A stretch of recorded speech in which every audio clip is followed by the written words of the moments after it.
Sir இப்போ நான் வேலைக்கு போறதுனால எங்க அப்பாக்கு ரூபாய் கொடுக்க முடியும்னா என்னால கொடுக்க முடியும். எங்க அப்பாவுக்கு மட்டும் கொடுக்க மாட்டாங்க, அவங்க அப்பாவுக்கு கொடுப்பாங்க.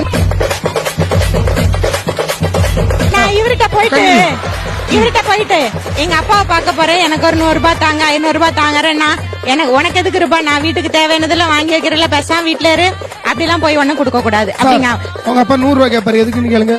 எதுக்குமா போயிட்டு வாங்க. இதெல்லாம் இப்ப நமக்கு தேவையா இல்ல, இருக்கிற கெப்பாசிட்டிக்கு நமக்கு தேவையான்னு கேட்கறேன்.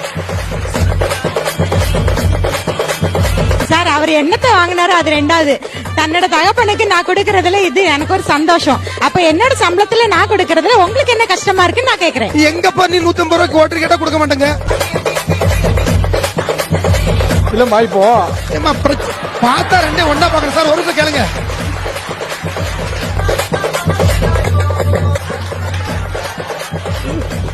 எங்க வீட்டுல ஒரு ஃபங்க்ஷன் வைங்க, அன்னைக்கு எதுவுமே செய்யறது இல்ல.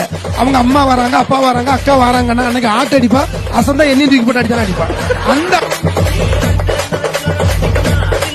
அளவுக்கு பாருங்க, மனசுல உள்ள பாரமே குறைஞ்சிருச்சு.